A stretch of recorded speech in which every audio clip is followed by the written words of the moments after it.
I was standing no more than 5 feet away when my daughter smiled at a guest and said, "Oh, she's just helping with some last-minute dress fixes."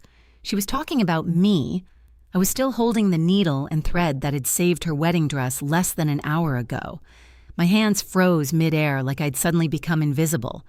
No one questioned her. No one looked twice at me. So I did the only thing I could. I stepped back and said nothing. But then I heard the venue manager whisper something that changed everything. Someone needs to settle the remaining balance, now. And suddenly I realized, this perfect wedding wasn't as perfect as it looked. If this moment made your heart drop, tell me, what would you have done in my place? Don't forget to like and subscribe if you believe respect should never come with conditions. And I'd love to know, where are you watching from and what time is it there right now? My name is Emilia Hayes, and for most of my life, I have measured time not by calendars, but by stitches. I can tell you the year my daughter lost her first tooth by the dress I was hemming that week. I can tell you when she had her first heartbreak by the lace I had to unpick 3 times because my hands wouldn't stop trembling. And I can tell you the exact moment my life split in two, the day my husband Robert collapsed in our kitchen when Olivia was just 11 years old. One minute he was laughing, asking if we had any more of that peach pie left. The next he was on the floor, and everything after that moved too fast and too slow at the same time. After the funeral, the house felt bigger, emptier, and unbearably quiet. Olivia stopped sleeping through the night. I stopped sleeping altogether. There was no time to fall apart. I had a skill, one that most people overlooked until they desperately needed it. I could take something torn, uneven, or poorly made and make it beautiful again. So I turned that into survival. I started taking in more work, prom dresses, bridesmaid gowns, wedding dresses, anything that needed adjusting, reshaping, rescuing. I worked out of our small living room at first, then the dining table. Then eventually, I converted the spare bedroom into a proper workspace, though proper was still a generous word. It was cramped, always a little too warm, and constantly filled with the soft hum of my sewing machine. But it paid the bills, barely. There were nights I would stay up until 3 a.m, finishing a rush job for a bride who needed her dress ready by sunrise. Then I'd get Olivia up for school at 6-pack, her lunch smile like everything was fine, and send her out the door. She never saw the exhaustion. I made sure of that. At least I tried to. When Olivia was younger, she didn't care that our house was small or that her clothes were sometimes secondhand. She would sit beside me while I worked, swinging her legs and asking questions about every bead, every seam. "Mom, how do you make it look so perfect?" And I would smile and say, "It's not about perfect, sweetheart. It's about patience." Back then, she used to say she wanted to be just like me. But somewhere along the way, that changed. I noticed it slowly at first. It wasn't one big moment, it was 100 small ones. The way she hesitated before inviting friends over, the way she'd casually mention that other girls' moms worked in offices or heels carried leather bags, the way she started asking if we could shop somewhere a little nicer. I did what I could. On special occasions, I saved up to buy her new clothes, not from thrift stores, but from real boutiques. I remember the first time I bought her a dress that wasn't on clearance. She lit up like it was Christmas morning. For a moment, I thought I had done something right. But that moment didn't last. By the time she reached high school, Olivia had learned something I had spent my whole life trying to ignore. People judge you before you even open your mouth. And she hated being judged. I still remember the night she came home from a school event, her eyes red, her makeup smudged. She didn't cry often, not even after her father died, but that night she couldn't hold it in. "They laughed at me, Mom," she said, her voice shaking. "Who did I ask?" Already feeling that familiar tightness in my chest. "Some girls. Their parents were talking. They asked what you do." She hesitated. "When I said you're a seamstress, they just looked at each other." I reached for her hand. "There's nothing wrong with what I do. I know that." She snapped a little too quickly. Then softer. I don't want to feel different all the time." That was the first time I realized something I hadn't wanted to admit. It wasn't just the world that made Olivia feel small. It was the comparison. And comparison has a way of turning love into embarrassment. Still, I told myself it was just a phase. Teenagers go through things. They grow. They struggle. They come back to themselves. And for a while, she did. College changed her again, but in a way I didn't fully understand at the time. She became more polished, more confident, more careful. The first time she brought Daniel Whitmore home, I remember thinking he looked like he had stepped out of one of those glossy magazines people leave on coffee tables to impress guests. He was charming, well-spoken, knew exactly how to say the right thing at the right time. "Mrs. Hayes," he said, shaking my hand firmly, "Olivia has told me so much about you." I smiled politely.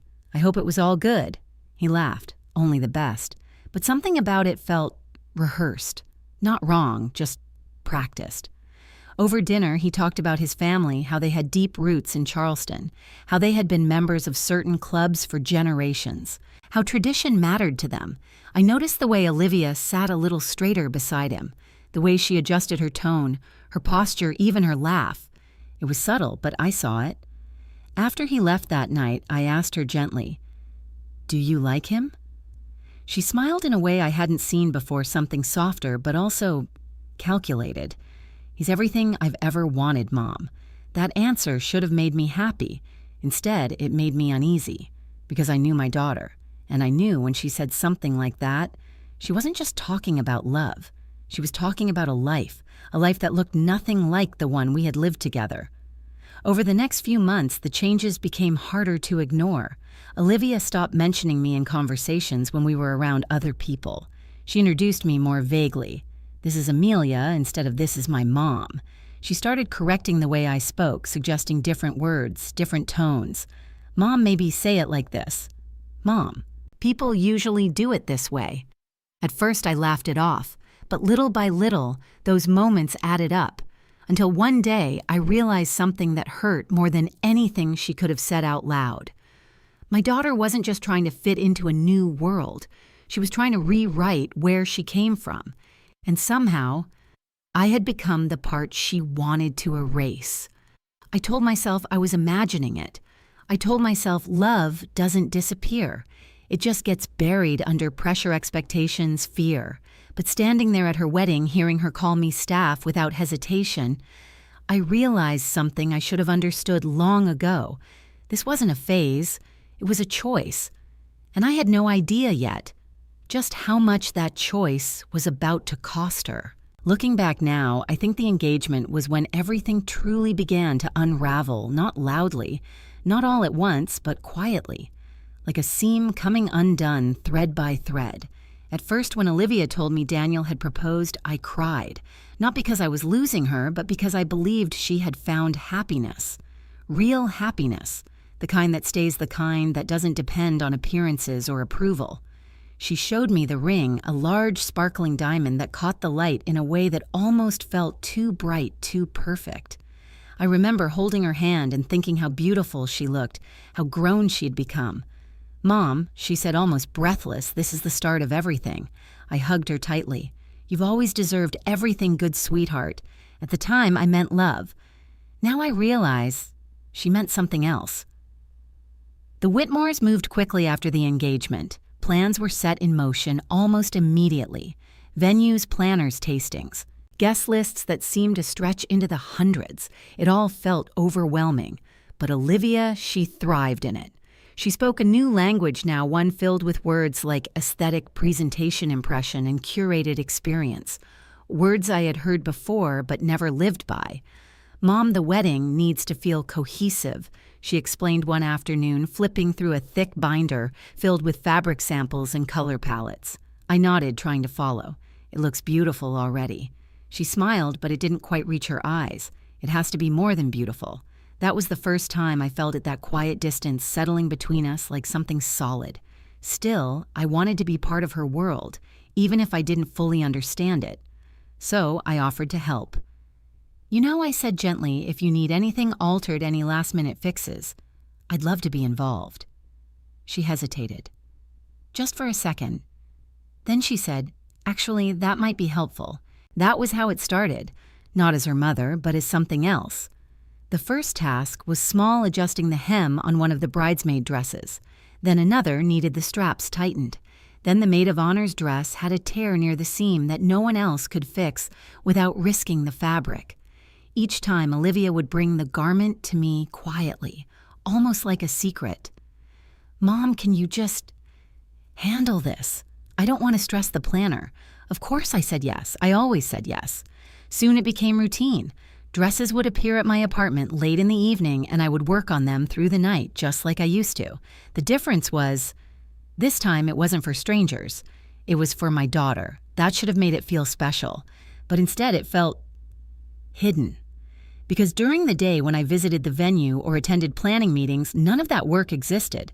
I wasn't introduced as the person helping. I wasn't even introduced as her mother. "This is Emilia." She would say, her tone casual, almost detached. Just Emilia. No context, no connection. At first I told myself it didn't matter. Names are just words. Labels don't change relationships. But deep down, I knew better. Because the way people responded to me changed depending on how she introduced me.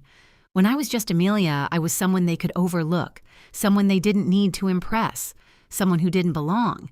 And Olivia noticed that too. One afternoon, we were at the venue, a grand historic estate with tall columns, manicured gardens, and the kind of polished floors that reflected everything like a mirror. I stood beside her as the wedding planner walked through the setup. "The seating arrangement will highlight the Whitmore family heritage," the planner said smoothly. "We'll have a dedicated display for their lineage. It adds such a refined touch."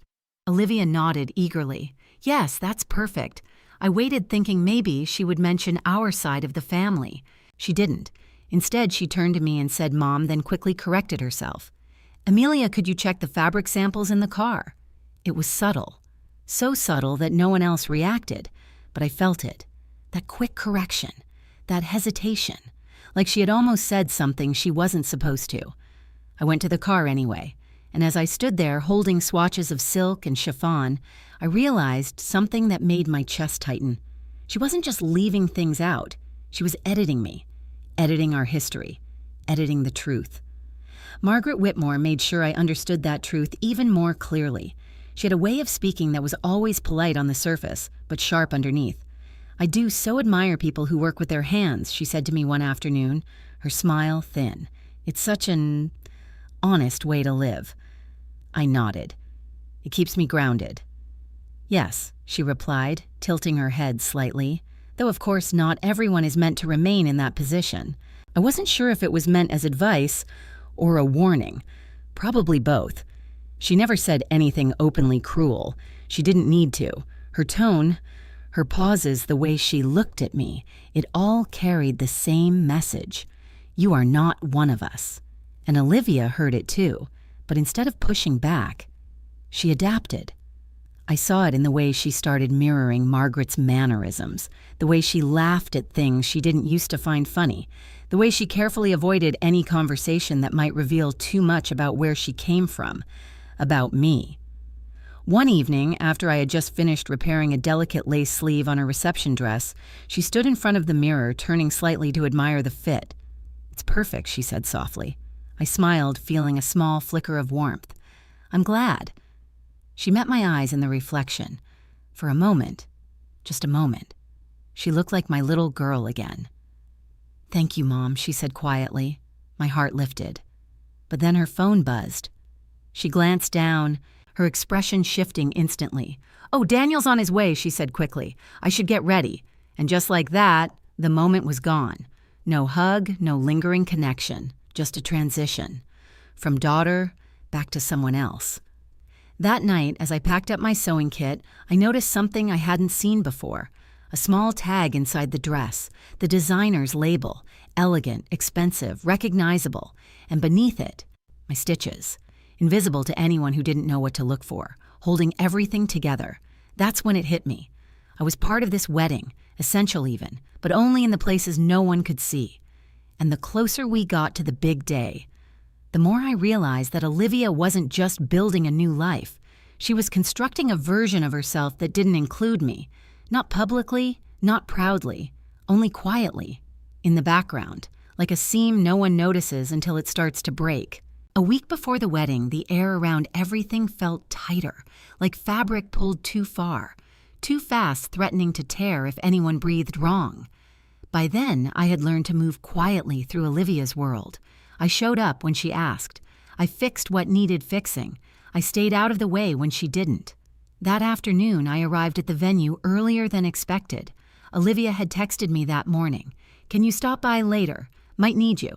No explanation, no details, just need, so I came. The estate looked even more extravagant than before. White tents stretching across the lawn, strings of lights already being tested, floral arrangements arriving in large wooden crates. It was the kind of place that made everything feel important, even the smallest details. But something was off. There was tension in the way people moved. Staff whispering, vendors checking phones more often than usual, a florist arguing quietly with someone near the loading area. I wasn't supposed to notice, but I did. I made my way inside, carrying my sewing kit, and paused when I heard voices coming from one of the side rooms. Olivia and Daniel. Their voices were low, sharp, and nothing like the polished tones they used in front of others. "I told you it would be handled," Daniel said, his voice tight with frustration. "And I told you they're asking for confirmation now." Olivia snapped back. "The caterer, the venue, even the band, they're all calling." There was a pause. Then Daniel sighed. "My father said he would take care of it. When Olivia demanded, 'Cause the wedding is in a week, Daniel. Not next month, not eventually." I stood frozen in the hallway, my hand resting lightly against the wall. I shouldn't have been listening, but I couldn't move. "You're overreacting," Daniel said, his tone shifting into something calmer but not kinder. "These things always work themselves out." Olivia laughed, but there was no humor in it. "No, they don't, not like this. Not when invoices are overdue." Overdue. The word echoed in my mind. There was another pause, heavier this time. Then Olivia's voice softened, almost pleading. "I just need this to be perfect, Daniel. Just this once. I can't have anything go wrong."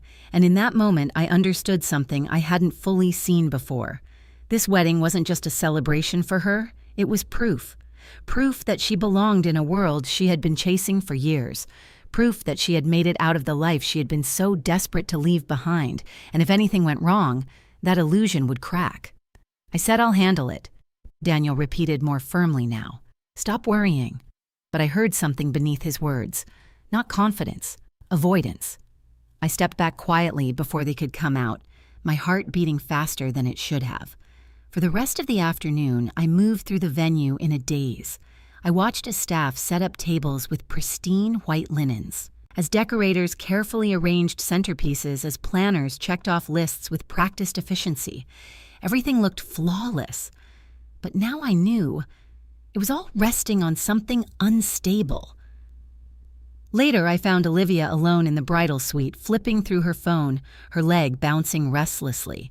She looked up when she saw me. "Oh, good you're here," she said quickly. "I might need you to check something with the reception dress later." I nodded. "Of course." I hesitated, then added gently, "Are you okay?" She froze, just for a second, then she forced a smile. "I'm fine. Just pre-wedding stress." I stepped closer. "Olivia, if something's wrong, Mom," she interrupted sharply. The word hung in the air between us. Raw, unfiltered, real. For a moment I thought maybe we were about to have an honest conversation. But then her expression shifted. Her shoulders straightened, and the wall came back up. "It's just a lot to manage," she said, her tone smoothing out. "You wouldn't really understand how these events work." The words landed harder than I expected. Not because they were cruel, but because they were dismissive. Like everything I had experienced in my life, every wedding I had helped piece back together, every last-minute disaster I had quietly fixed, meant nothing in her world.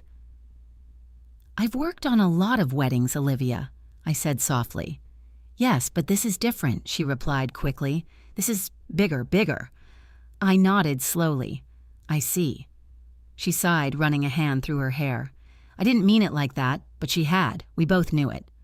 There was a silence between us then, thick and uncomfortable. I wanted to reach for her, to remind her that she didn't have to carry everything alone, that perfection wasn't worth this kind of pressure, but something stopped me. Maybe it was the way she had already decided I didn't belong in that part of her life. Or maybe it was the realization that she didn't want my kind of help. Not the kind that came with honesty, not the kind that came with reality, only the kind that stayed quiet, invisible, just "Make sure you bring your kit on," the day she said, finally her voice more controlled now. "In case anything goes wrong, in case anything goes wrong." I almost smiled at that, because things were already wrong. She just didn't want to see it. "I will," I said simply. As I turned to leave, she called after me. "And Mom," I paused. "Yes." Her voice softened just slightly. "Don't make things complicated." "Okay, I just need everything to go smoothly." I stood there for a moment, letting her words settle. Then I nodded. "I understand." But as I walked out of that room, something inside me shifted. Not loudly, not dramatically, just enough. Enough to realize that I had been trying to hold everything together for her, while she was building something that had no place for me. And worse, something that might not hold at all. Because no matter how beautiful something looks on the outside, if the foundation underneath it isn't real, it doesn't matter how carefully you stitch it together. Eventually, it comes apart. The morning of the wedding arrived with a kind of brightness that felt almost too perfect, like the world itself had decided to cooperate, no matter what was unraveling underneath. Sunlight poured through the tall windows of the bridal suite, catching on glass bottles of perfume, trays of makeup, and the delicate beading of Olivia's gown. Everything shimmered. Everything looked right. But I had learned by then, appearances can lie. I arrived early, just like I always did when something mattered. My sewing kit was tucked neatly under my arm, every tool in its place. Needles, thread in 5 different shades of ivory. Small scissors, extra hooks, spare lace. Prepared. I had always been prepared. The room was already buzzing when I stepped inside. Bridesmaids moved from one mirror to another, laughter bouncing off the walls, music playing softly in the background. Someone was pouring champagne. Someone else was adjusting flowers. Olivia sat in the center of it all. Like the sun, everything revolved around. She looked beautiful. There was no denying that. Her hair was swept into a soft, elegant style, her makeup flawless, her posture poised. If anyone had walked in at that moment, they would have seen exactly what she wanted them to see. Perfection.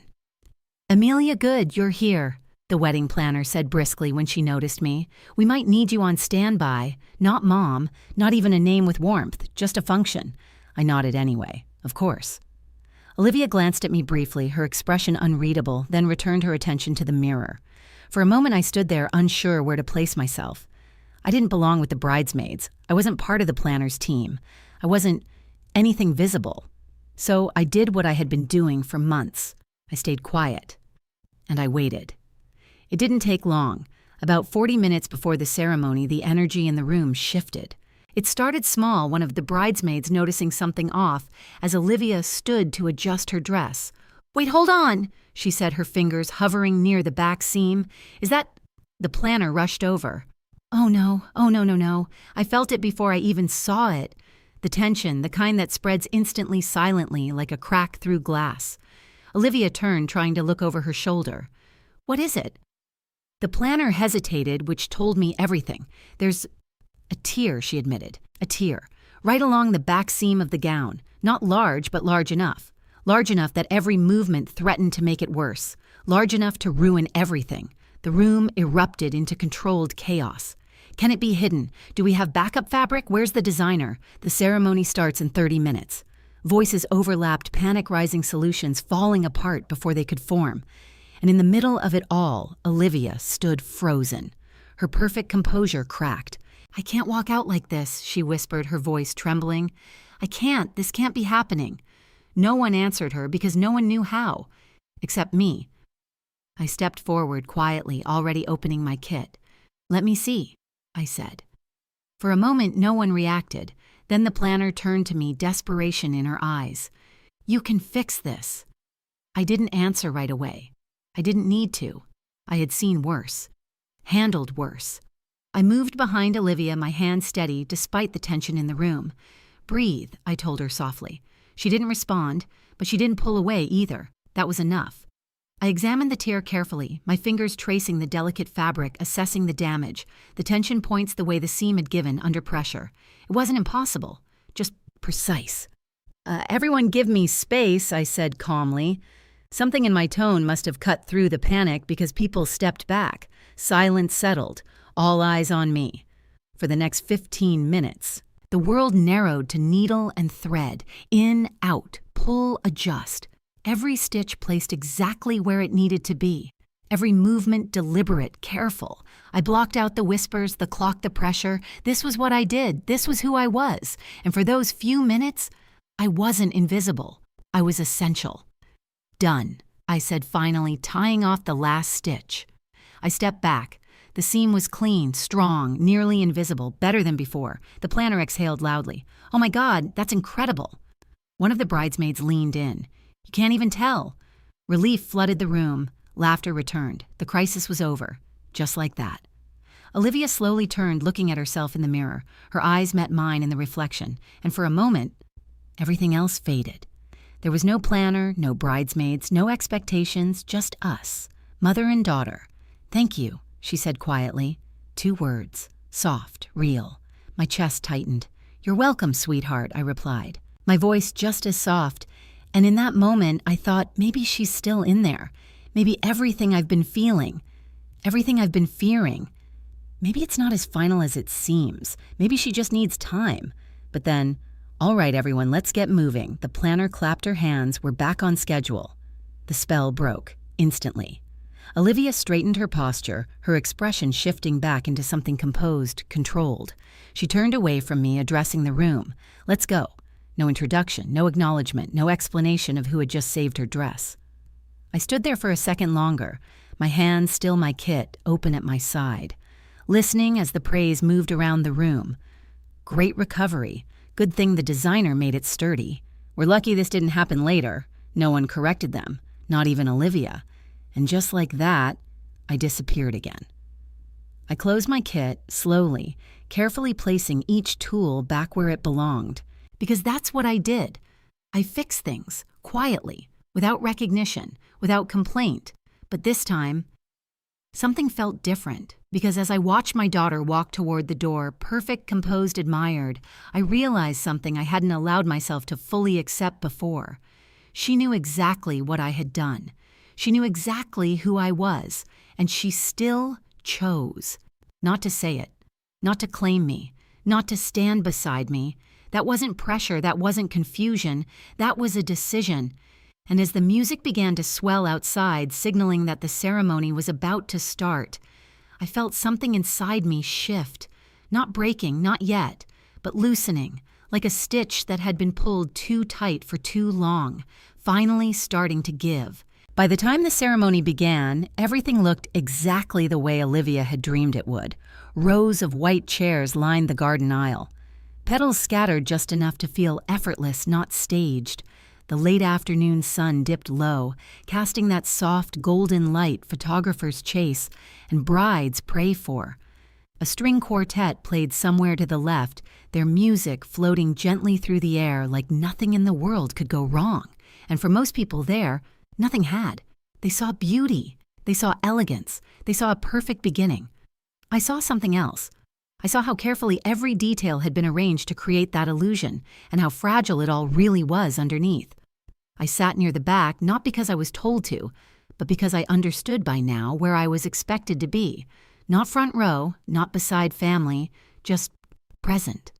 A placeholder in a story that no longer had space for me. Guests filled the seats around me, their conversations light, their laughter easy. I caught fragments of it. The Whitmores really outdid themselves. This venue is stunning. Olivia looks like she belongs in a magazine. No one mentioned me. Of course they didn't. Why would they? When Olivia walked down the aisle, the entire crowd rose as one. And I'll admit, for a moment my breath caught. She looked radiant. Her dress, our dress, though no one knew, it flowed perfectly with each step. The seam I had repaired held beautifully invisible under the weight of expectation and admiration. She smiled as she walked toward Daniel, her expression soft, almost glowing. And for just a second, I let myself feel proud. Because no matter what had happened between us, she was still my daughter, and I had helped her get to this moment, even if no one else knew. The ceremony passed in a blur of vows and applause, promises spoken with conviction, rings exchanged with steady hands, a kiss that sealed everything in front of hundreds of witnesses. Everyone clapped. Everyone believed. I clapped too, because I had always believed in her, even when she stopped believing in me. Afterward, the crowd shifted toward the reception space. energy-lifting conversations growing louder, more celebratory. Champagne glasses appeared, music changed, the atmosphere transformed from reverent to joyful, at least on the surface.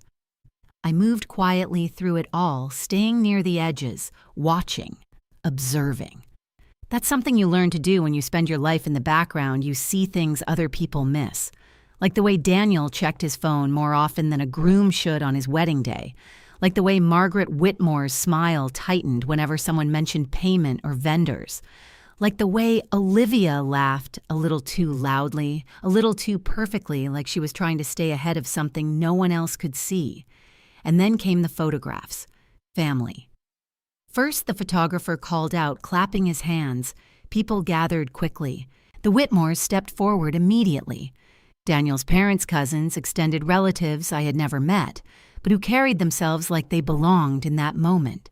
I stayed where I was, not because I didn't want to be there, but because I didn't know if I was supposed to. Olivia stood at the center, her arm linked through Daniel's, her smile bright and unwavering. The photographer looked around. Bride's family. There was a pause, a small one, but I felt it. I took a step forward, just one. Olivia's eyes flicked toward me, and for a heartbeat, I thought she might say it. But instead, she turned slightly toward the photographer and said, "We can start with this group. This group. Not ours, not mine, just this." I stopped where I was. No one questioned it. No one asked if someone was missing. Because from the outside, nothing looked incomplete. Flash, flash, flash. Each photo capturing a version of reality that didn't include me. I stepped back again, retreating into the safety of invisibility. It shouldn't have hurt anymore. I had already been preparing myself. But pain doesn't always listen to reason. It lingers, it waits, and sometimes it grows. The reception moved forward, dinner service, beginning speeches, lined up music, shifting into something livelier. I found myself standing near one of the side tables, sipping water. I didn't taste. Watching people celebrate a story I knew wasn't entirely true. That's when it happened.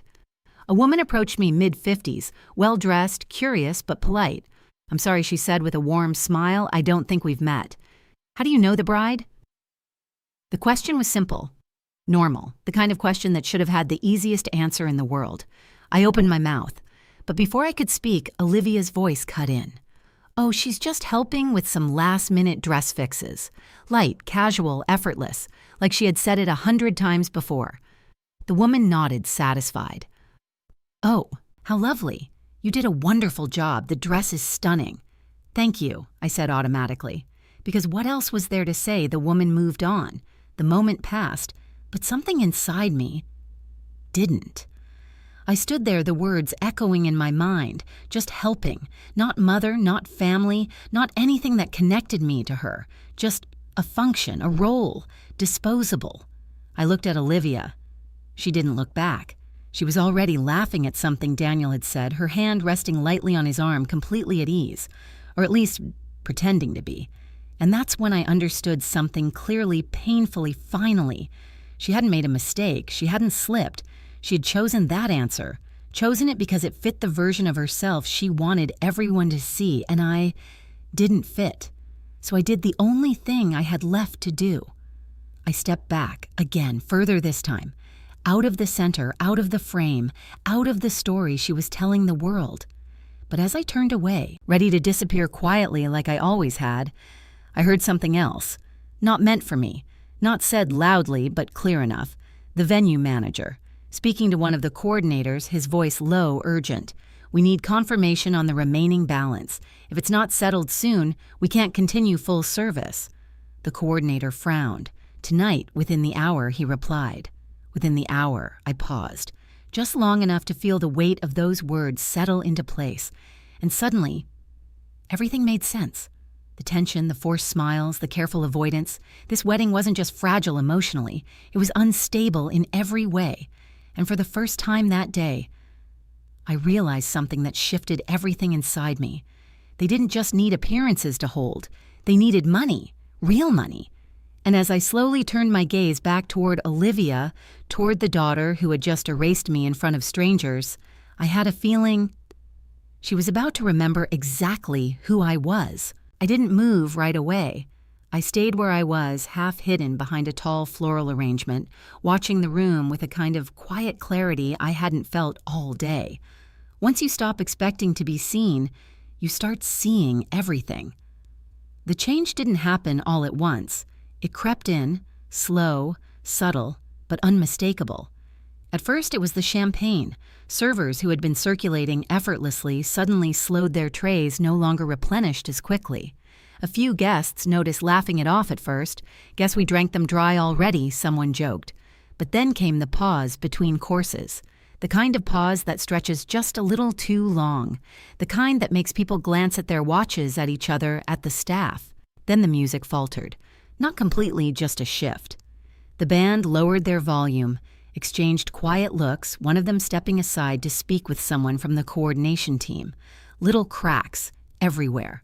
I watched Daniel near the bar, his phone pressed tightly to his ear, his back turned to the room. His shoulders were tense, his voice low but sharp. "I don't care what he said, I need it wired now," he muttered. "No, not tomorrow, tonight." He paced as he spoke, running a hand through his hair in a way that broke his polished image completely. Not composed, not confident, panicked. Margaret Whitmore wasn't much better. She moved from group to group with a tight smile, her voice sweet but strained, trying to maintain the illusion. "Everything is just running a little behind," she told a cluster of guests. "You know how these things are." But her eyes kept flicking toward the entrance, toward the staff, toward the cracks. And Olivia. She was still in the center of the room, still smiling, still playing her part. But I could see it now. The effort. The way her fingers tightened around her glass. The way her laughter came just a second too late. The way her eyes searched for Daniel. And didn't find him. It didn't take long. Eventually, the truth has a way of forcing its way to the surface. The venue manager approached the head table again, this time not as quietly. I couldn't hear every word, but I saw enough. The shift in posture, the sudden stillness, the way Olivia's smile froze in place. And then she stood up. Not gracefully, not like a bride making a grand entrance, but quickly, urgently, and she began scanning the room, looking for something or someone. Her gaze passed over dozens of faces until it landed on me. For a moment we just looked at each other, across the distance, across everything that had happened, and I saw it. Not pride, not distance, not performance. Fear, raw, unfiltered, real. She started walking toward me, fast, her heels clicking sharply against the floor, cutting through the music, through the chatter, through the illusion that everything was still under control. I didn't move. I didn't step forward. I didn't step back. I simply waited. Because for the first time that day, she was the one coming to me. "Mom," she said when she reached me, her voice low, breath uneven. "Mom." The word landed differently now. Not hidden, not corrected, not replaced, but also not spoken with pride, spoken with need. "Can we talk?" she asked quickly, glancing around as if making sure no one was paying attention. I nodded. We moved toward a quieter corner near the hallway leading to the restrooms, away from the main crowd, away from the eyes that might notice. As soon as we were out of sight, the mask slipped. Completely. "I need your help," she said, the words rushing out. Of course she did. I stayed silent, letting her continue. There's an issue with the payments," she said, her voice trembling now. "Some of the vendors haven't been fully settled yet, and the venue," she swallowed, struggling to keep her composure, "they're threatening to stop service if we don't take care of it immediately." I listened. Calm, still. How much, I asked? She hesitated. And in that hesitation, I already knew. 35,000, she said, finally, barely above a whisper. $35,000. I didn't react outwardly, but inside, something shifted. Not shock, not exactly. More like confirmation of everything I had suspected, of everything I had heard, of everything she had tried so hard to hide. "That's a lot," I said quietly. "I know," she said quickly. "I know, but it's just temporary. Daniel's father is supposed to transfer the funds, but there's been some delay, and we just need to cover it for now, just for tonight until everything clears. Just for tonight, until everything clears." The words sounded familiar, like promises I had heard before. Promises that always came with conditions, always came with expectations, always came with the assumption that I would say yes. You sold the house last year, right? She added, her voice softer now, almost careful. You told me you had some savings. There it was. The assumption. The belief that I had something to give, that I existed as a solution. I looked at her. Really looked at her. At the carefully done makeup now slightly smudged at the corners, at the perfect dress I had fixed with my own hands, at the fear she was trying and failing to control. And I thought about everything. The years, the sacrifices, the moments I had stood beside her, behind her, for her, invisible when it was convenient, essential when it was necessary. Olivia, I said gently, what am I to you? When people are watching, the question caught her off guard. Her brow furrowed slightly. What, you heard me? I said, my voice still calm. When someone asks who I am, what do you say? This isn't the time for that, she replied quickly, frustration creeping in. We can talk about that later. Right now, I just need no, I interrupted softly. For once, this is exactly the time. She stared at me, her eyes searching, her patience thinning. Mom, please, she said, her voice tightening. I'm asking for your help. And for the first time that night, I realized something with complete clarity. She wasn't asking as my daughter. She was asking as someone who needed something I had, something she believed she could still take, because she always had, and standing there in that quiet hallway with the sound of a celebration slowly unraveling just beyond the walls, I understood that this moment, this exact moment, was going to decide everything, not just for her, but for me. For a long moment, neither of us spoke. The music from the reception drifted faintly down the hallway, muffled laughter, clinking glasses, the distant hum of a celebration that was already beginning to crack at the edges. But here, in this quiet corner, it felt like everything had stopped. Olivia stood in front of me, waiting, expecting, the same way she always had. I took a slow breath, letting the silence stretch just enough to settle something inside me. Answer me, I said gently. When people are watching, who am I to you? Her jaw tightened. Mom, please, she said again, this time more urgently. I don't have time for this. They're about to shut everything down out there. I understand that, I replied, but I still need you to answer. She looked at me like I was being unreasonable, like I was making things harder, like I was inconvenient. The realization didn't hurt as sharply as it would have before. It just clarified things. You're my mother, she said finally, the words coming out quickly, almost mechanically. I tilted my head slightly. Say it like you mean it. Her eyes flashed with frustration. What does that even mean? It means, I said calmly, the way you say it in here should match the way you say it out there. She froze. Because now she understood. Now she couldn't pretend not to. That's not fair, she said after a moment, her voice lower, defensive. You're bringing that up now. In the middle of everything, I'm bringing it up, I replied softly, because everything else seems to depend on who I am to you. She let out a breath, running her hands through her hair in agitation. You know who you are to me, she said. Why are you making me say it like this? Because you didn't say it before I answered. That landed. I saw it in the way her expression flickered, in the way her eyes dropped for just a second. Then came the shift, the pivot, the one I had seen her use before when emotion got too close, when truth became uncomfortable. She stepped back slightly, straightening her posture, regaining control. Look, she said, her tone changing, becoming more composed. We can talk about feelings later. Right now, this is a practical situation. The venue needs payment, and we need to keep things moving. We, not us. Not mother and daughter, just we. A problem to solve. A transaction to complete. I nodded slowly. All right, I said. Then let's talk practically. Relief flickered across her face, quick and hopeful. Okay, she said, stepping closer again. Good, so if you can just cover the amount for now. I can't, I said.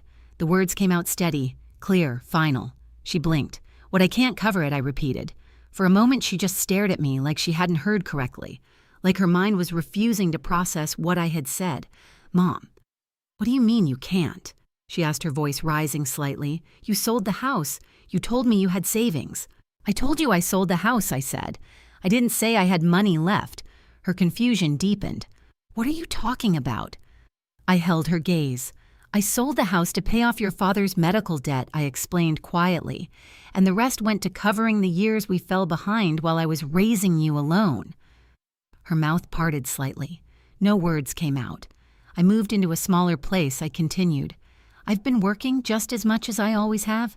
Nothing about my situation is different, except the address. Silence. Heavy. Unavoidable. You didn't tell me that," she said finally, her voice smaller now. I gave a faint, almost sad smile. "You didn't ask." That one hit harder. I saw it. The shift. The realization. Not just about the money, but about everything she hadn't seen. Everything she hadn't wanted to see. "But you always managed," she said, almost to herself. "You always made things work." "Yes," I said gently, "because I had to." Another pause. This one longer.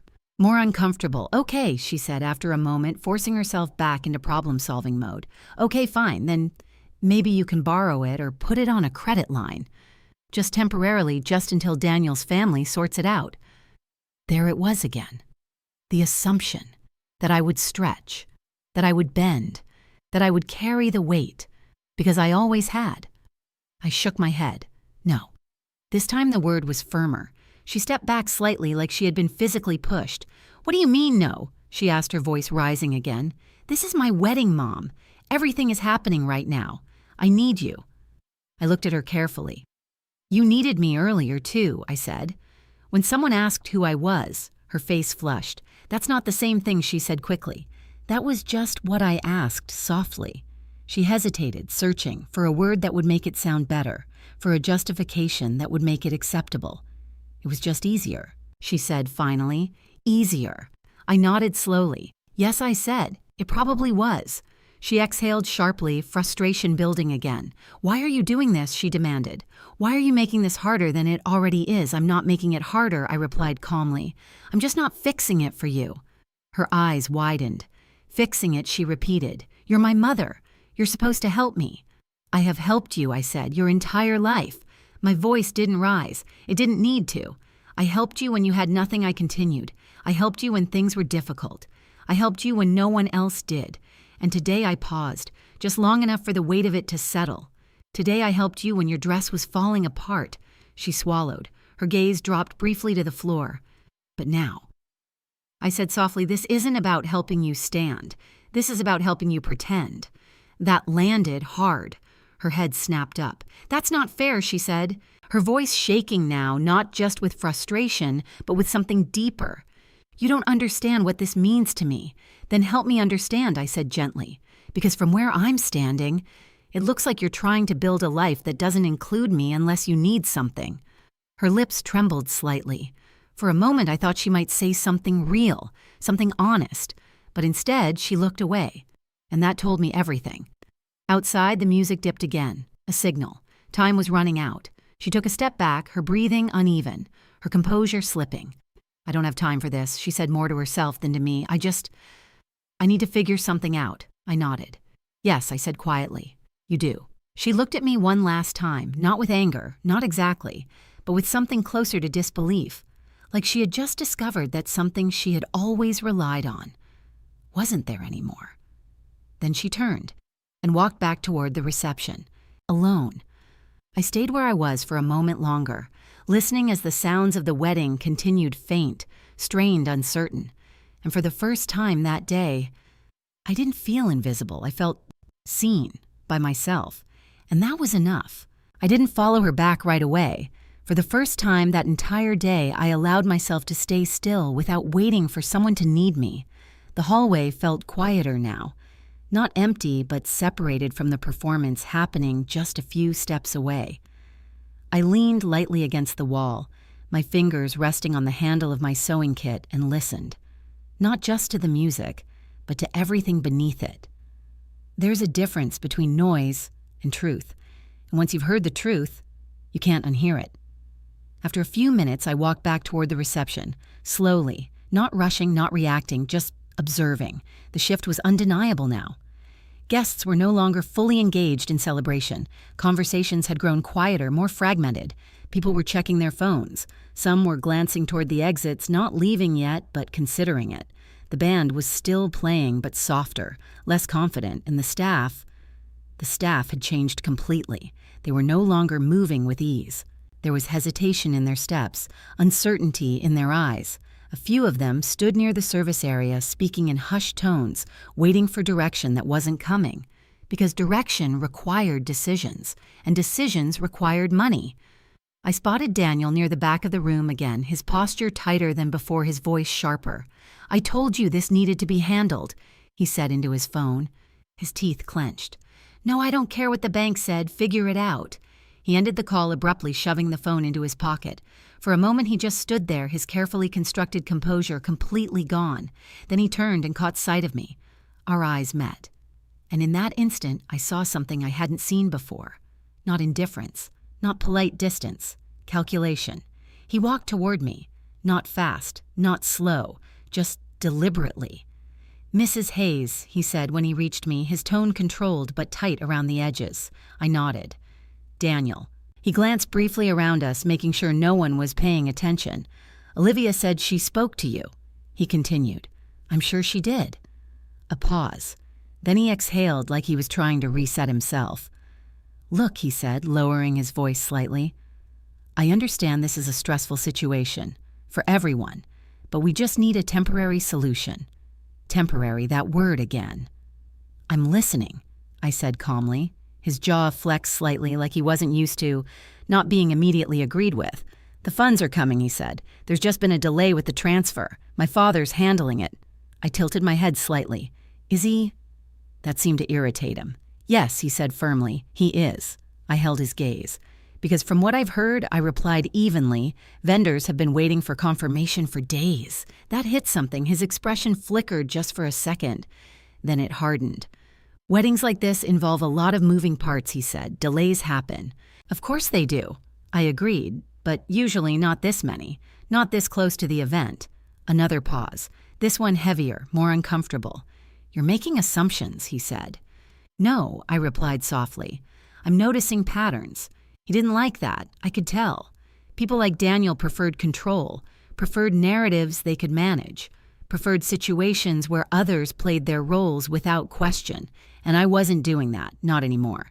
He took a step closer, lowering his voice further. "Olivia told me you're not willing to help," he said. "I told her I can't," I corrected. "That's not the same thing," he replied quickly. I looked at him. "It is when the outcome is the same." His patience was thinning now. "I think you're underestimating how serious this situation is," he said. "If this isn't resolved, the reception could shut down publicly." "I'm aware," I said. "And you're okay with that," he pressed. There it was, the pressure, the implication. That I would be responsible, that I would be the one letting everything fall apart.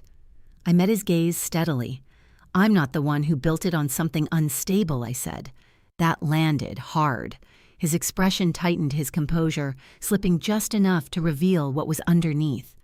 "You don't understand how these things work," he said, echoing Olivia's earlier words almost exactly. A small, sad smile touched my lips. "I understand more than you think," I replied, because I did. I understood what it meant to stretch beyond your means. I understood what it meant to promise more than you could deliver. I understood what it meant to hold everything together with nothing but effort and hope. The difference was, I had never built something I couldn't afford to sustain. "You're making this personal," he said, his tone sharpening. "It is personal," I answered simply. That seemed to catch him off guard. "This is about finances," he insisted. "No," I said, "this is about honesty." Another silence. Longer this time. Then something shifted. Subtly but clearly. He straightened slightly, his tone changing, not softer but more direct. "All right," he said. "Let's be honest then." I waited. "My family has expectations," he continued. "Standards, appearances matter. That's how this world works." I didn't interrupt, and Olivia understands that, he added. "She's worked very hard to position herself." Appropriately. Appropriately, there it was. The word that explained everything. "She deserves this wedding," he went on. "She deserves to step into a life that reflects her potential." "And what does that life reflect?" I asked quietly. He didn't hesitate. "Success." I held his gaze. "And what happens when the success isn't real?" I asked. That question. He didn't answer right away. Because he couldn't. Because somewhere deep down he knew. You're focusing on the wrong things, he said finally. No, I replied. I think I'm focusing on the only thing that matters. Truth. It hung there between us, uncomfortable, unavoidable. Then from across the room, raised voices cut through the tension. Not loud enough to stop everything, but loud enough to draw attention. We both turned. Olivia, standing near the head table, her posture tense, her face pale beneath the makeup, and beside her the venue manager, speaking more firmly now, more visibly. Guests nearby had started to notice. Whispers were spreading, eyes were turning. The illusion was cracking. Daniel exhaled sharply, running a hand over his face. This is not happening, he muttered, but it was, and there was nothing left to hide it. I looked at him one last time. You should go to her, I said quietly. He didn't argue, didn't respond. He just turned and walked quickly across the room toward the problem he could no longer avoid. I stayed where I was, watching. Not with satisfaction, not with anger, but with clarity. Because now, everything was visible. The truth about the money, the truth about the family, the truth about the life Olivia had been trying to step into, and the hardest truth of all, that the world she had chosen over me was never real to begin with. The room didn't fall silent all at once. It unraveled in layers. At first, it was just a shift in volume, the music dipping lower than it should have, conversations tapering off instead of building. Then came the looks, the kind people try to hide but can't quite manage. Side glances, raised brows, the quiet passing of information from one guest to another, and at the center of it all, Olivia. Standing beside the head table, her shoulders pulled back, her posture still perfect, but her eyes no longer steady. The venue manager stood near her, speaking with the careful firmness of someone who had repeated the same sentence too many times already. I'm sorry, ma'am, but we do need confirmation within the next 30 minutes. Otherwise, we'll have to suspend certain services. Suspend, such a polite word, for something so public, so humiliating. Daniel reached her quickly, stepping between her and the manager with a tight, controlled smile. Everything's being handled, he said smoothly. There's no need to escalate this. The manager didn't look convinced. I understand, sir, he replied, but we've already extended beyond the agreed terms. We just need assurance. Assurance. Another polite word, another quiet demand. Olivia's eyes flickered between them, her composure cracking just enough for those paying attention to notice. And now, people were paying attention. I could feel it. The shift in the room, curiosity turning into concern turning into suspicion. Because no matter how beautiful a wedding is, people always notice when something feels off. And this felt off. I stepped a little closer, not into the center, but close enough to hear more clearly. Not to intervene, just to witness. Daniel Olivia whispered, her voice tight, barely controlled. What's happening? I told you it's under control, he replied quickly, not quite meeting her eyes. That's not what it looks like, she said, her voice shaking now. It will be fine, he insisted, but his tone lacked conviction, and she heard it. Of course she did, because for the first time that day, she wasn't performing. She was reacting. The manager cleared his throat slightly. Again, I apologize, he said, his voice still professional, still measured. But without confirmation, we'll need to delay the next course. And potentially the cake service. That did it. Even the guests who had been pretending not to notice, noticed.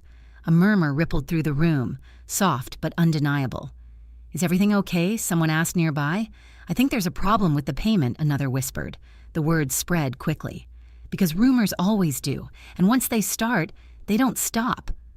Olivia's face paled. She turned slightly, scanning the room, the eyes, the whispers, the shift in energy, everything she had worked so hard to control, slipping. I need a minute, she said suddenly, her voice barely holding together.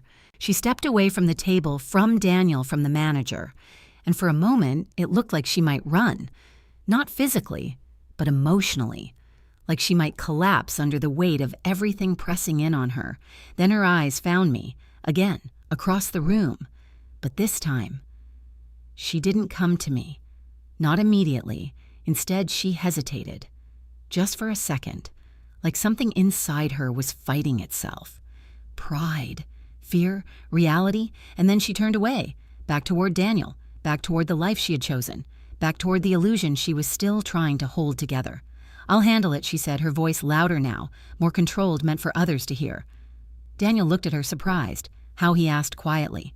She didn't answer, not directly, but I saw the shift. The decision forming, the one she had been avoiding all day. She turned to the manager. "We'll take care of the balance," she said, her tone steady, practiced. "You have my word." The manager nodded, though his expression remained cautious. "Thank you, ma'am. We'll need confirmation shortly." Shortly, time was closing in. Olivia nodded once, then turned again, this time moving with purpose. But not toward me. Toward the center, toward the crowd, toward the stage where speeches were supposed to happen. I felt it before she even spoke, that this was about to change everything. She picked up the microphone. The room quieted instinctively, because that's what people do when the bride speaks. They listen. They expect something beautiful, something emotional, something perfect. Olivia took a breath, held it, then released it slowly. "Hi, everyone." She began, her voice steady, though not as light as before. A few smiles, a few nods, normal for now. "I just wanted to say thank you for being here tonight," she continued. "It means so much to me, to both of us, to have all of you celebrating this moment with us."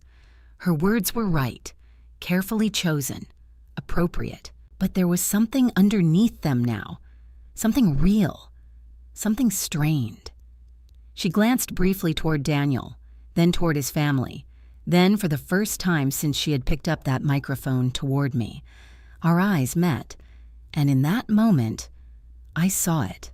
Not fear, not pride, but something else, something closer to truth. "I've spent a long time trying to build a life that looks a certain way," she said slowly. The room shifted subtly, because this wasn't the kind of speech people expected. I thought if everything looked perfect, then it would be perfect, she continued. A pause, long enough for people to start listening more closely, to feel like I belonged, she added. That word, belonged, it hung in the air, heavy, meaningful. And suddenly, this wasn't just a wedding speech anymore. This was something else, something deeper, something closer to breaking. I felt my chest tighten, not from pain, but from recognition, because I knew that feeling. I had lived it differently, but I understood it. Olivia took another breath, her grip on the microphone tightening slightly, and I thought, if I could just get everything right, then no one would question where I came from. There it was, the truth, finally, not hidden, not softened, spoken, out loud. A ripple moved through the room, confusion, curiosity, discomfort. Daniel shifted beside her.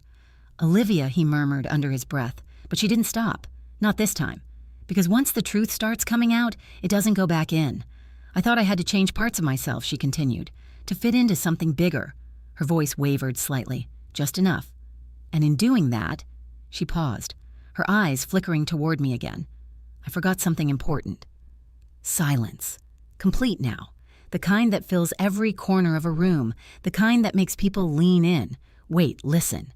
And I realized this wasn't about the money anymore. Not really, this was about something else, something much bigger. And whatever she was about to say next was going to decide everything. The silence stretched so tightly it felt like it might snap. Every eye in the room was on Olivia. The band had stopped completely now. No soft background music, no clinking glasses, no polite conversation to soften the moment, just her voice, and whatever truth she was about to let out. Daniel shifted beside her, his hand hovering near her elbow like he wanted to guide her away from the microphone without making a scene. "Olivia," he said under his breath, low but urgent, "this isn't the time." But she didn't look at him, not this time. Her gaze stayed forward for a moment longer, then slowly moved across the room, scanning faces, guests, strangers, people who had come to witness something perfect. Then finally she looked at me and didn't look away. "My whole life," she said, her voice quieter now, but somehow stronger, "I've been trying not to feel small." The words landed gently, but heavily. "I grew up watching people treat my mother differently because of what she did for a living," she continued. "Not because she wasn't capable, but because they didn't think it was enough." A few guests shifted uncomfortably. Margaret Whitmore stiffened at her table, her smile fading. Daniel's expression tightened, but Olivia kept going. And somewhere along the way, I started to believe them. That admission hung in the air, raw, unfiltered. I started thinking that if I could just step into a different world, a more polished one, then maybe I wouldn't feel that way anymore. She swallowed, her grip on the microphone tightening. So I changed things, she said, the way I spoke, the way I presented myself, the way I told my story. Her eyes flickered again, toward me, and even who I acknowledged. A ripple moved through the crowd, because now they were beginning to understand. Not everything, but enough. Daniel stepped closer, his voice firmer now. "That's enough," he said quietly. "We can talk about this later." But Olivia shook her head. "No," she said, not loud, not dramatic, but certain. For once, "I think I need to say this now." There was something different in her voice. Not desperation, not performance, something steadier, something honest. She took a breath, and then she said it. "The woman standing over there." She lifted her hand slightly, pointing, not vaguely, not carefully, directly, to her. Every head turned, toward me, just like that. I felt it, the shift, the attention, the weight of being seen after hours of being invisible. I didn't move, didn't react. I simply stood there, letting it happen. "That's my mother," Olivia said. No hesitation this time. No correction, no softening, just truth. "She's the one who raised me," she continued, "by herself, after my father died." A murmur moved through the room, not loud but present. "She worked day and night," Olivia went on, "fixing dresses, saving weddings, making things beautiful for other people. Even when her own life wasn't easy." My chest tightened. Not from hurt, from something else, something I hadn't expected. "She taught me how to be strong," Olivia said, "how to keep going when things fall apart, how to make something whole again, even when it seems impossible." Her voice wavered, just slightly. "And today," she added, "she fixed my dress, right before the ceremony, when no one else could." That drew a stronger reaction. Surprise, recognition. A few guests turned to each other, whispering. "She did," I thought, the designer. "No, I saw her earlier." The truth was spreading, piece by piece, and once it starts, it doesn't stop. Olivia's gaze stayed locked on me, and when someone asked who she was, she said, her voice breaking just a little now, I told them she was staff. Silence, complete, the kind that feels heavier than any noise. I said that she continued, her voice quieter, more fragile. Not because I didn't know who she was, but because I was afraid of what people would think if I told the truth. There it was. No excuses, no deflection, just honesty. And honesty has weight. Daniel stepped in again, his voice sharper now. "Olivia, stop," he said. "You're making this worse." She turned to him then, finally, and for the first time all day. She didn't look smaller beside him. She looked clearer. "No," she said. "I've been making it worse all day by pretending." That landed, not just on him, on everyone. She turned back to the room. To my guests, she said, her voice steadier now. "I'm sorry." Another ripple. Soft, confused, curious. "Not because something isn't perfect," she continued, "but because I tried so hard to make it look perfect that I forgot what actually matters." Her eyes found mine again, and this time, they didn't look away. I forgot to be proud of the person who made me who I am. Something inside me shifted, not broken, not fixed, just moved. Margaret stood abruptly from her seat. "This is inappropriate," she said, her voice cutting through the room. "This is not the time for what?" Olivia interrupted. Her tone wasn't loud, but it was firm. "For honesty," she asked. Margaret's lips pressed into a thin line. "This is a wedding," she said, "not a confession." Olivia held her gaze. "Maybe it should be both," she replied. That changed something.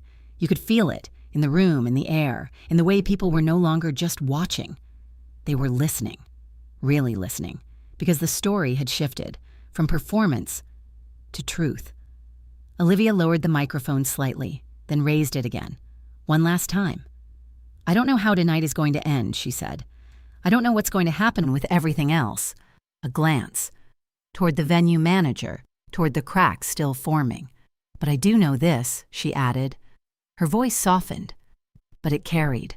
"I don't want to build a life that requires me to hide where I came from." Another pause. "Then I don't want to build a life that requires me to hide her." She didn't point this time. She didn't need to. Everyone knew. Everyone was already looking, and in that moment, standing there under the weight of 100 eyes, I wasn't invisible anymore. I was seen, not as staff, not as background, but as something real, something undeniable, her mother. And for the first time that day, she had said it out loud. The silence after Olivia lowered the microphone felt heavier than anything that had come before. Not awkward, not empty, but full. Full of everything that had just been said, and everything it meant. No one moved at first. No one clapped, because this wasn't the kind of moment you applaud. It was the kind you absorb, the kind that makes people shift in their seats, rethink what they've seen, what they've assumed. And for the first time that entire day, the room wasn't focused on perfection. It was focused on truth. Olivia stood there, her shoulders no longer held in that rigid practiced posture. The tension hadn't disappeared, but it had changed. It wasn't about holding something up anymore. It was about facing what had already fallen. Daniel looked at her like he didn't recognize her. Or maybe, like he finally did. This isn't helping anything he said under his breath, his voice tight controlled but no longer confident. You're turning this into something it doesn't need to be. Olivia turned toward him slowly. Her expression wasn't angry, it wasn't dramatic. It was tired, no, she said quietly. I've been turning it into something it wasn't all along. That answer seemed to land deeper than anything louder could have. Daniel's jaw tightened. This is a private conversation, he said, not something you announce in front of everyone. Is it private? Olivia asked, her voice still calm. Because it didn't feel private when I stood 5 feet away from my mother and told someone she was staff. A murmur rippled again, because now there was no hiding from it. Daniel glanced around the room, clearly aware of the eyes on them now, the attention, the shifting perception. This is not the time to unravel everything he said, lowering his voice further. We can fix this later. Fix, the word echoed. And something in Olivia's expression changed at that. You keep saying that, she replied softly. Fix it, handle it, take care of it.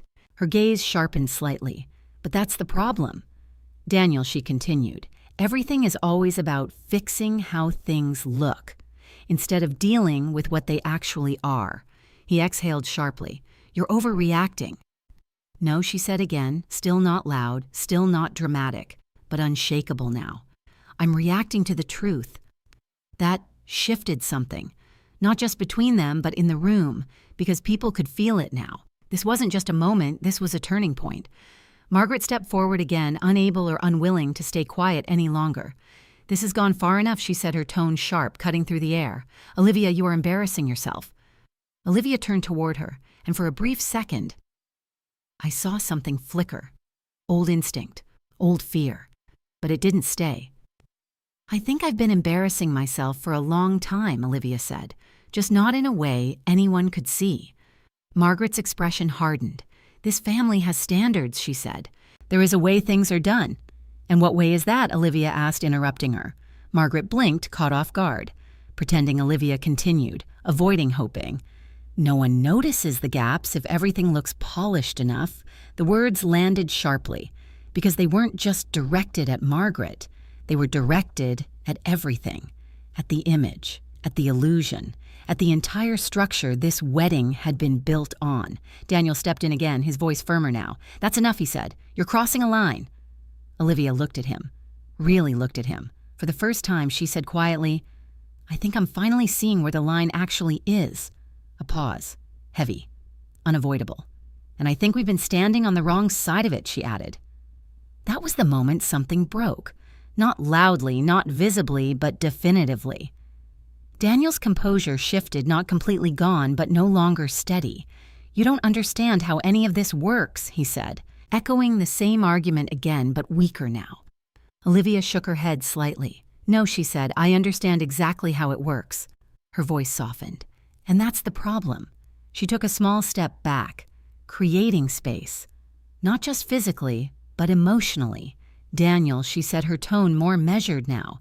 How much do we actually owe? The question cut through everything, clean, direct, unavoidable. He hesitated, just for a second, but it was enough. Olivia, how much, she repeated. This time firmer, no room to deflect, no room to redirect. The room held its breath. Because now, this wasn't just about emotions, this was about reality. Daniel exhaled slowly. More than expected, he said. That wasn't an answer, and she knew it. How much, she asked again. His jaw tightened. Then finally, close to 50,000, he admitted. The number dropped into the room like something heavy. Because it was. Not just financially, but symbolically. Everything they had built for this moment, resting on something that didn't exist. Olivia didn't react immediately. She didn't gasp, didn't cry. She just stood there, taking it in, letting it settle. Your father was supposed to handle it, she said. He will, Daniel replied quickly. There's just been a delay. Is there, she asked. He hesitated again. And that hesitation said everything. Because delays don't look like that. Uncertainty does. You told me everything was covered, she said, her voice quieter now but sharper. It will be, he insisted. That's not the same thing, she replied. The same words I had said to her. Now coming back around, full circle. And if it isn't, she asked. He didn't answer, because there was no answer that would hold. And for the first time that day, Olivia wasn't trying to hold it for him. She turned slightly, not toward the crowd, not toward Margaret, but toward me. Her eyes met mine again. And this time, there was no distance, no performance, no hesitation, just something raw, something real.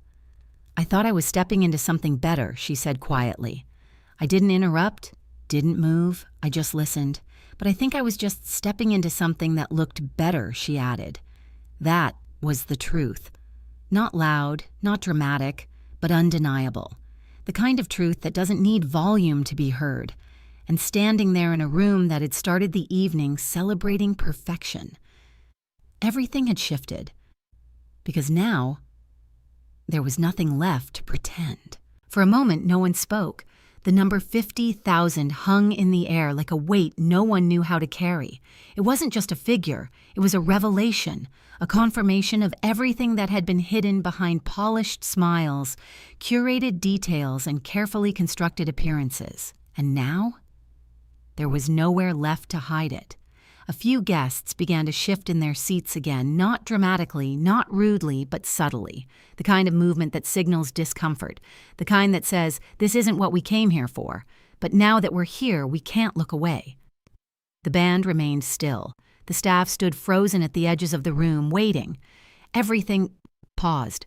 Olivia didn't move right away. She stood there absorbing it all, the truth about the money, the silence from Daniel, the eyes of the room, the reality she had spent so long trying not to see.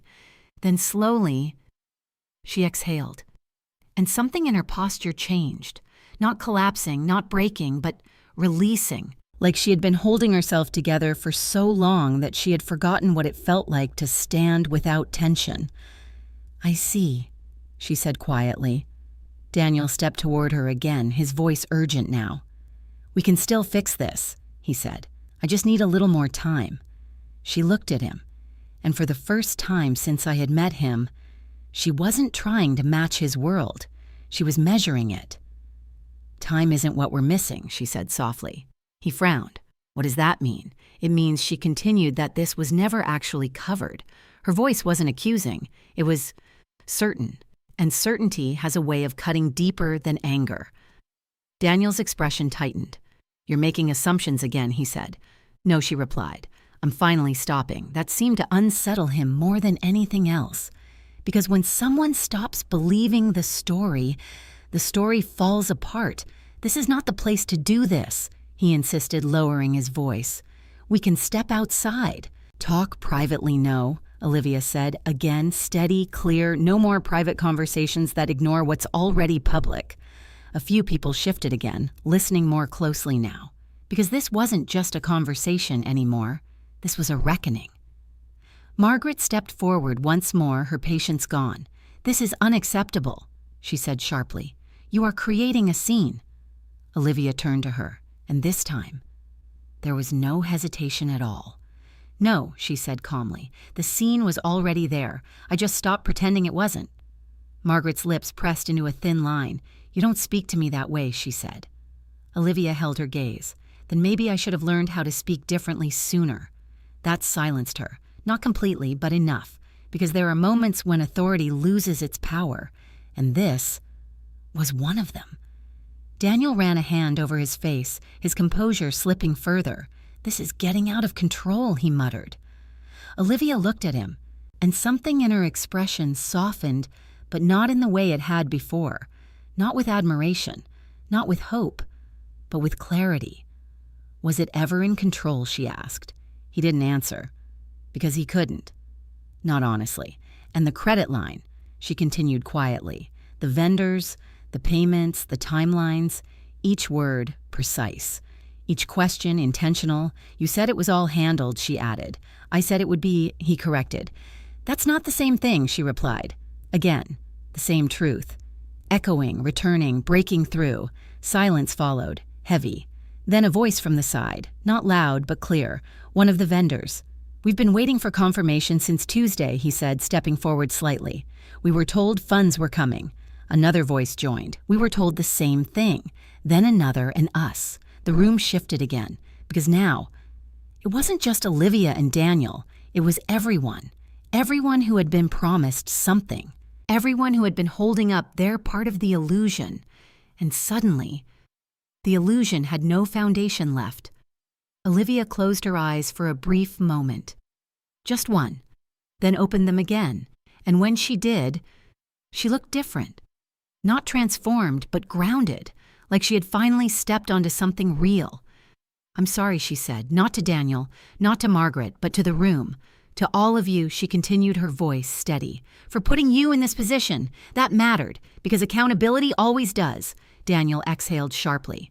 "So what now?" he asked, frustration bleeding through. "You're just going to let everything fall apart?" Olivia looked at him. "No," she said. Then she glanced toward the venue manager, toward the staff, toward the people who had been waiting. "I'm going to stop pretending it isn't already falling apart," she added. That was the moment. The real one. Not the vows, not the kiss, not the speech. This. The moment she chose truth over image. Reality over performance. The room held still, watching, waiting. And then she did something no one expected. She stepped down from the stage, not toward Daniel, not toward Margaret, but toward me. Each step, measured, intentional, uncertain, but forward. The distance between us closed slowly, not just physically, but emotionally.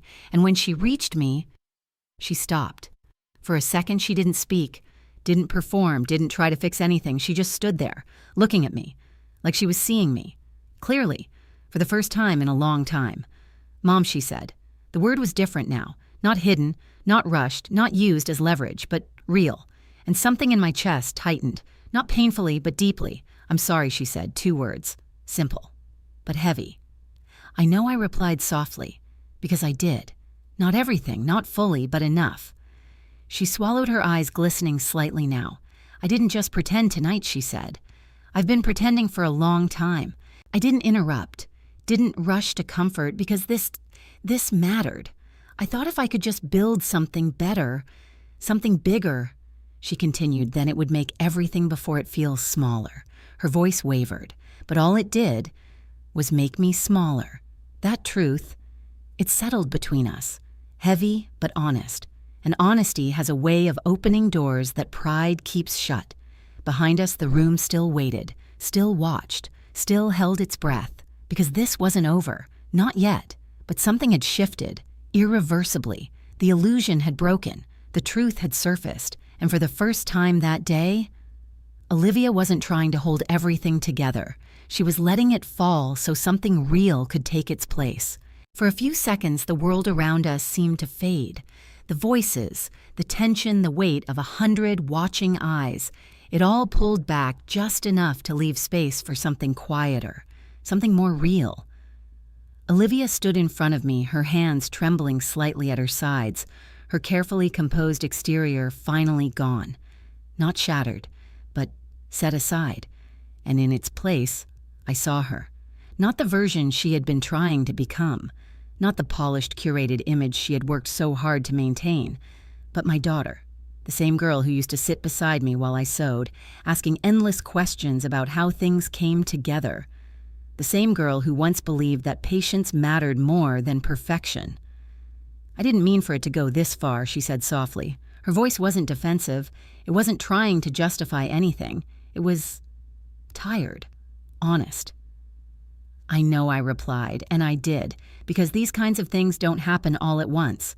They build, quietly, piece by piece, choice by choice. Until one day, you don't recognize where you are anymore. I thought I was just adapting, she continued, learning how to fit in, learning how to belong. Her eyes dropped briefly, then lifted again, but somewhere along the way, I stopped asking whether I even wanted to belong to that world, that question. It lingered, because it wasn't just about this moment, it was about everything. I was so afraid of becoming you, she said, her voice barely above a whisper. The words could have hurt. Once they would have, but now. I understood what she meant, not the surface of it, but the fear underneath. Not because you weren't strong, she added quickly, but because I saw how hard everything was for you. Her eyes filled slightly, but she didn't look away.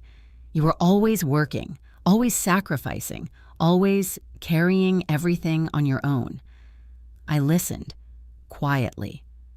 I thought if I could build something different, something easier, she said, then maybe I wouldn't have to struggle the way you did. There it was. The truth beneath the truth, not shame, not rejection, fear of hardship, fear of instability, fear of becoming someone who had to fight for every inch of stability. I didn't want you to struggle, I said gently. I know, she replied, but I think I confused struggle with failure. That landed because so many people do. They see effort and mistake it for lack. They see resilience and mistake it for weakness. I thought if I surrounded myself with people who looked successful, she continued, glancing briefly toward Daniel and his family, then I would feel successful too. And did you? I asked softly. She let out a small, humorless breath. For a while, she admitted, till I realized I was spending more energy pretending than actually living. That was the cost. Not the money, not the venue, not the vendors, but the constant performance. The exhaustion of trying to be someone you're not. Behind us, the room remained still, watching, waiting, but no one interrupted, because even they could feel it now. This wasn't just a conversation. It was a reckoning. I'm not asking you to fix this, Olivia said after a moment. I noticed that. The difference.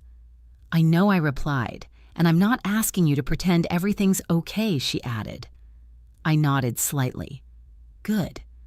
A faint, almost uncertain smile touched her lips, because maybe, for the first time in a long time, we were speaking the same language again. Honesty. I don't know how to fix everything out there, she admitted, glancing toward the reception. You might not be able to, I said. She looked back at me. Then what do I do? The question wasn't rhetorical. It wasn't defensive. It was genuine. And that mattered. You stop trying to make it look perfect, I said, and you deal with what's real. She absorbed that, quietly, thoughtfully. And if what's real isn't enough, she asked.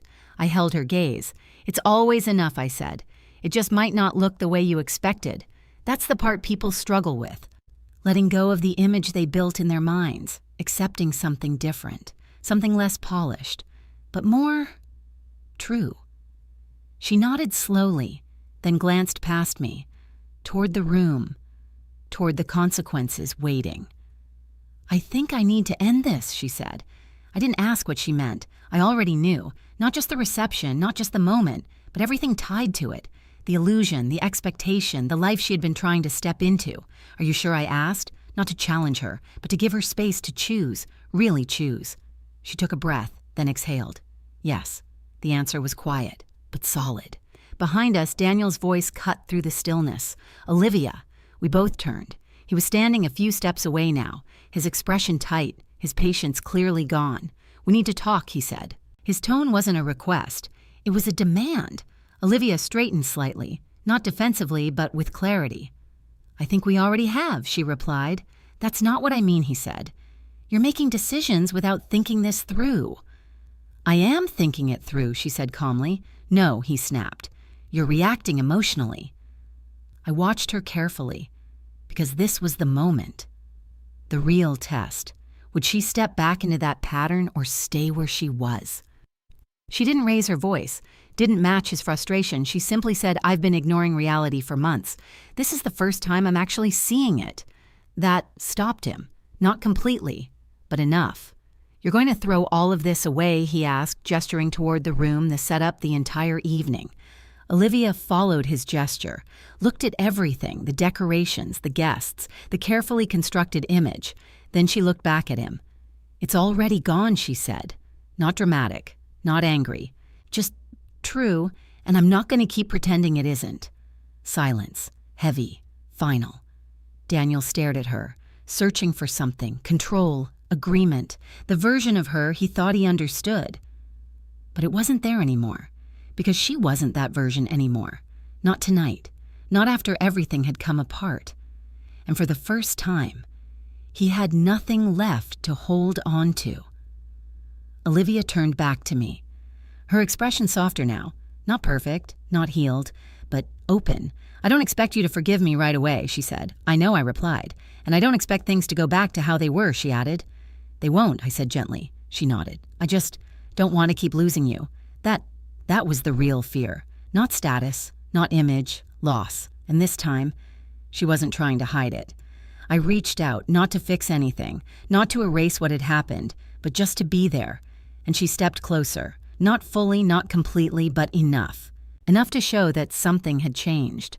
Behind us, the room still waited, but whatever came next wouldn't be built on illusion. It would be built on something else, something harder, something quieter, but something real. The reception didn't end with a grand announcement. There was no dramatic exit, no perfectly timed music, no graceful conclusion the way weddings are supposed to have. Instead, it unraveled quietly, like everything else that had been held together too tightly for too long.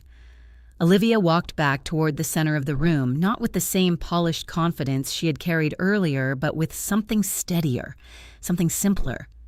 She didn't pick up the microphone again. She didn't try to explain everything. She didn't try to fix the impression. She simply spoke to the venue manager directly. Her voice calm, her words clear. "We're going to end the reception early," she said. "Please go ahead and settle what we can tonight, and we'll follow up properly with the rest." It wasn't perfect. It wasn't clean, but it was honest. The manager nodded, relieved to have clarity at last. And just like that, the structure of the evening shifted. The band packed up slowly. The staff began clearing tables. Guests gathered their things, conversations now filled with quiet speculation, curiosity, and more than anything, reflection. Some people left quickly. Others lingered, offering polite goodbyes, a few even stepping up to Olivia with unexpected kindness. "I respect what you said," one woman told her softly. "That took courage," another added. "Not everyone understood, but enough did." And that mattered. I stayed near the edge of the room, watching it all wind down. Not stepping in, not stepping away, just present. Daniel didn't come back to her. Not after that final exchange. I saw him speak briefly with his mother, their conversation sharp, controlled, urgent. Then he moved toward the exit, his expression tight, his phone already back in his hand. Margaret followed not long after, her composure intact, but colder, now more distant. Whatever version of the future they had promised Olivia, it had left with them. And for the first time that day, Olivia didn't chase it. She stood in the middle of the room, no longer the center of attention, but no longer performing for it either, just standing, breathing, existing. When most of the guests had gone and the room had quieted, she finally walked back toward me. Her heels were slower now, less certain, but real. "Hi," she said softly when she reached me. I gave a small smile. "Hi." For a moment we just stood there. No pressure, no expectations, just space. Then she let out a breath, almost a laugh, but not quite. "Well," she said, glancing around the nearly empty room that didn't exactly go as planned. I couldn't help it. A faint smile touched my lips. "No," I said, "it didn't." She nodded. "But maybe that's okay." There was something in her tone now. Not defeat, not regret, but acceptance. The kind that comes after everything falls apart and you realize you're still standing. "I think it is," I replied. She looked at me then. Really looked. Not past me, not through me, at me. "I don't know what happens next," she admitted. "You don't have to," I said. She considered that, then nodded slowly. "I think I need to figure out who I am without all of that," she said, gesturing vaguely toward the remnants of the wedding. "That's a good place to start," I replied. Another pause. comfortable this time. Not heavy, not strained, just quiet. "Can I ask you something?" she said. "Of course." She hesitated. "Then will you help me again?" The question was simple, but it wasn't what it used to be. It wasn't about fixing something quickly. It wasn't about saving a situation. It was about rebuilding, slowly, carefully. "I will," I said, "but not the way I did before." She nodded immediately. "I understand." And I believed her. Because this time, she wasn't asking for a solution. She was asking for a chance. Over the next few months, things didn't magically fall into place. There was no sudden transformation, no instant healing, because real change doesn't work like that. Olivia left Daniel, not in a dramatic, explosive way, but in a quiet, final one. After the wedding, more truths came out about the debts, about the promises that had never been real, about the life that had looked stable, but wasn't. She moved into a small apartment across town. Nothing like the world she had been trying to enter, but enough. She found a job, one that didn't come with status or prestige, but with something more important: honesty. And slowly, very slowly, we started again. Not as if nothing had happened, but with full awareness of everything that had. Coffee once a week, short phone calls, longer conversations, moments of silence that weren't uncomfortable anymore. She didn't rush me, I didn't rush her. We let it rebuild, the way things are supposed to, from the inside out. One afternoon, a few months later, she came to my apartment with a garment bag in her hand. She stood in the doorway, smiling, nervous but genuine. "I have an interview tomorrow," she said, "and I was wondering—" She trailed off, then held up the bag slightly. "Would you take a look at this?" I stepped aside. Of course. Inside was a simple dress. No elaborate lace, no expensive designer label. Just clean lines, soft fabric, honest. She watched me as I examined it, my fingers instinctively checking the seams, the fit, the small details that make all the difference. "It's good," I said. "Just needs a slight adjustment here." Relief crossed her face. "Thank you." I smiled faintly. "You're welcome." As I worked, she sat nearby just like she used to when she was younger, quiet, observing, present, and for the first time in a long time. It felt familiar, not perfect, but real. Later that evening, as she was leaving, someone from down the hall passed by and smiled. "Is this your daughter?" they asked casually. Olivia didn't hesitate, not even for a second. She smiled, looked at me, then back at them. "Yes," she said, her voice steady, her expression proud. "That's my mother." And this time, there was no doubt, no hesitation, no correction, just truth. And somehow, that mattered more than any wedding ever could. Sometimes the most expensive bill isn't the one printed on paper. It's the one we build quietly over time through the moments we choose appearance over honesty, pride over love, and image over truth. Olivia thought she was paying for a perfect wedding, but what she was really building was emotional debt. Debt created every time she distanced herself from the person who loved her most. Debt created every time she chose to fit in instead of standing firm. Debt created every time she hid her truth to protect an illusion. And just like any debt, eventually it comes due. But here's the part most people don't talk about. Paying that debt doesn't always mean losing everything. Sometimes it means finally seeing clearly.